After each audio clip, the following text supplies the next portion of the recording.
All right, guys, it is at long last time to unbox the Galaxy Z Fold 7. This is actually the first time I bought two Z Fold generations in a row. I bought the 2, then the 4, then the 6, and now the 7 because I really thought this is going to be worth doing that, at least for me. For the average consumer, probably not going to be the case. If you've got a 6, probably hold on to that 6. But for me, I thought it made some sense, so that's what I did. And like I said, we're unboxing this thing and giving a first impressions. And let me just tell you, the very first thing that I'm noticing, beyond the fact that I just think that blue looks really, really good, is that camera bump. Man, does that thing stick out really far. I mean, you've seen it in the pictures, you've seen renders, but when you see it in person, it really does stick out pretty darn far. Just for this moment, we're going to set this thing aside and just see, is there anything else actually even in this box? Is there literally nothing in here at all besides the phone? There's definitely nothing behind that piece. So what's in this top one here? There's got to be some like documentations, a SIM tray tool. Looks like a USB-C to C cable is in there, and I see something shiny. That should be the SIM tool. Yep, there that is. And some documentation, and that's really about it. Here is the device itself, and I can tell you just from holding it, it definitely does feel lighter than my Z Fold 6. You can get a good look at that crease before I close the thing for the first time. The crease is non-existent. There is no crease there, but it hasn't been folded yet, so of course there isn't going to be one. Look how thin that is. It's actually hard for my camera to get a lock, to get a focus on that, because it is just so insanely thin. And just to put any speculation to bed, I'm going to edit this part back into the video. We're going to take this Z Fold 7 and we're going to take my caliper and we're going to measure it and see exactly how thick it actually is. With the bezel included, 4.57 millimeters. Here's my Oppo Find N5, which is listed at 4.2 millimeters, and it looks like we're getting about 4.52 millimeters on that one. If we close the thing, there's no screen protector on this device, so I gotta be careful not to hurt the screen. With my own personal caliper, which is calibrated correctly, I'm getting just a shade over 9 millimeters. I think they have it listed as 8.9, if I'm not mistaken. So if we keep in mind that this caliper is extremely sharp, and we account for the fact that I'm not going to be just like squeezing this thing really, really tight and getting down to, tenths of a millimeter on a $2,000 device, I think that that is within margin of error. And then my Oppo Find N5, same thing, 9.35 is what I am measuring. And just to show you guys this in real time, we're going to close it.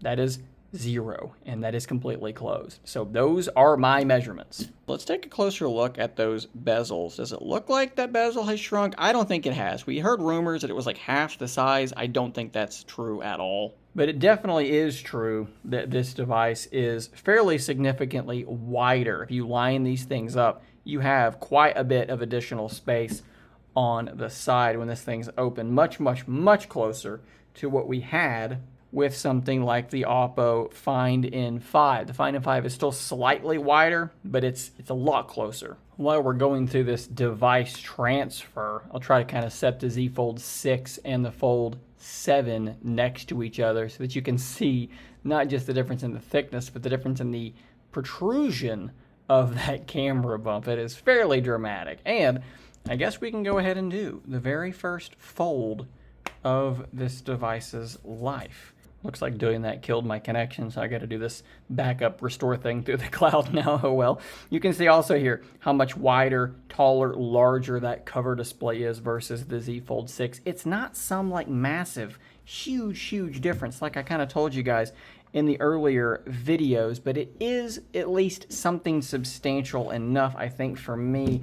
When you compare the overall width of this thing to something like my Pixel 9 Pro Fold, it actually ends up being basically the exact same width, but just a little bit taller. I know it doesn't look like that because of the hinge next to it, but it is. If you take a caliper and you measure the full width of this screen from bezel to bezel, let's say it's about 64 millimeters, and then you bring it over here to the Pixel 9 Pro Fold and you lay that right on top. Look at that. It is almost identical in terms of that width, like I told you guys it was. It's just a little bit taller.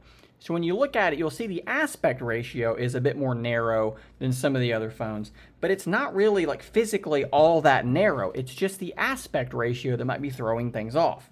We'll do the same comparison here for the Oppo Find N5 just so that we have some good data here. There's that and there's that. We're talking about a difference of, we're at 65 millimeters, maybe it's 66. We're talking about, 2 or 3 millimeters of difference in overall width. So again, for the people that I've already seen commenting, oh, it's so much more narrow than the Find N5, it's really not that much more narrow at all. But let me just tell you, in hand, these two devices do feel very, very similar. They are both just so impossibly thin. They are both very, very light. Obviously, that was plugged in, so that's making a difference. I believe, tell very slightly that the Z Fold is a little bit lighter. But the overall footprint, I mean, look at that. They are so very, very similar. It's slightly shorter than. Look at the difference in the overall width. Again, it is a tiny, tiny difference. The feeling in the hand difference between the Fold 6 and the Fold 7 is really, really dramatic. It's quite a stark difference. I mean, and I guess that's not super surprising. I mean, they have shaved so much off of this thing.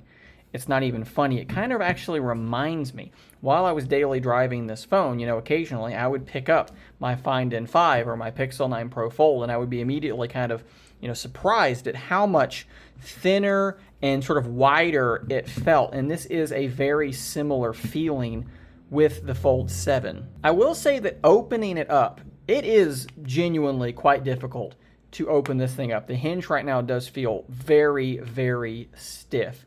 I would say that getting that first little bit to open is pretty darn hard. And then it kind of stops there. It goes that far and just sort of stops. And then it requires sort of more gradual pressure. And then it slowly lets go.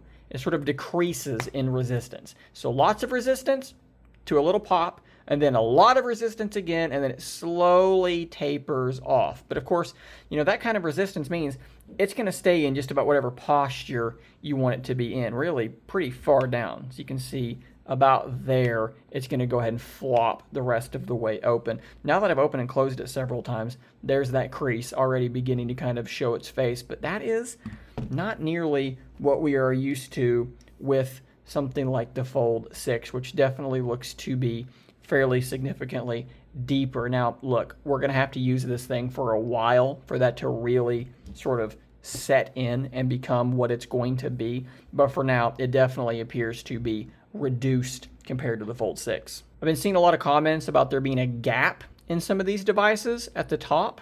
I'm not seeing any kind of a gap on my device, so I don't know how prevalent or widespread that is. I don't think I've got anything of the sort here, so that's definitely good news. Don't have to worry about that.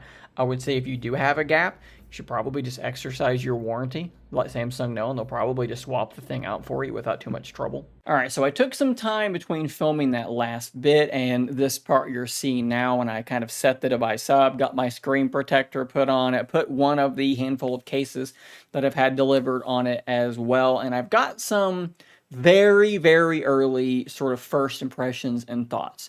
Overview, sort of broadly speaking, I am pretty darn impressed. I know that we have to dig a bit deeper than just weight and thickness and all of these things, but in terms of just this build quality itself, it does not feel like there is some gap between Samsung and something like the Oppo Find N5 where there was before. It feels absolutely fantastic. One caveat I mentioned earlier is how hard it is to open, and it is pretty hard to open. I think that might loosen up over time. I think that tends to happen with most foldables, so I think that'll get better. But for now, it is kind of hard to open, and since it's so thin, there's not a lot to get your hands on. If you have really big hands, really thick, fat fingers, you might struggle to be able to get this thing open. And similarly, because it's so thin, that power button fingerprint scanner on the side it's so small that I was actually almost losing it sometimes. Now I'm getting the muscle memory really quickly to know right where it is,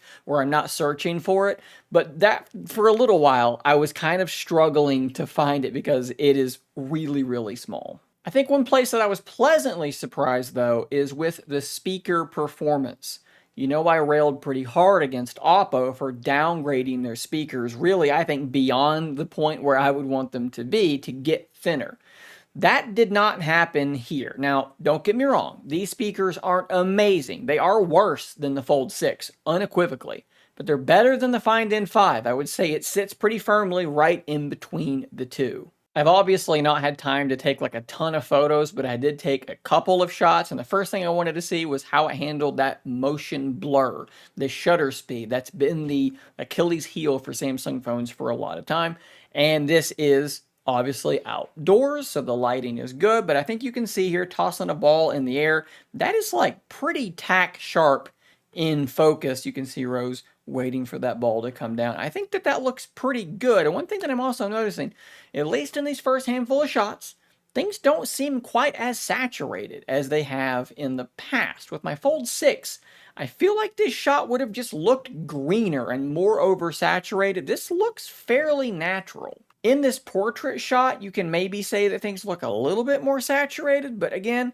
it's going to require a bit of a closer look, but there may be something going on here. So guys, like I said, first impressions are pretty darn strong. I know this is a very expensive device, so it has to be absolutely outstanding, but so far, tentatively speaking, so good. The next thing I'm going to do is fully set this thing up, and that's going to require a video where I discuss the top handful of things that I absolutely do immediately with a phone like that. That video is probably coming very, very soon because I'm going to have to film it while I'm setting it up. So hit that subscribe button before you go so you don't miss out on that. Let me know in the comments down below, have you gotten your Z Fold 7? Are you waiting for content like this to make your decision? Fun conversations in those comments down below, guys. Thanks for watching. Like I said, subscribe for more, and until next time, stay nerdy, my friends.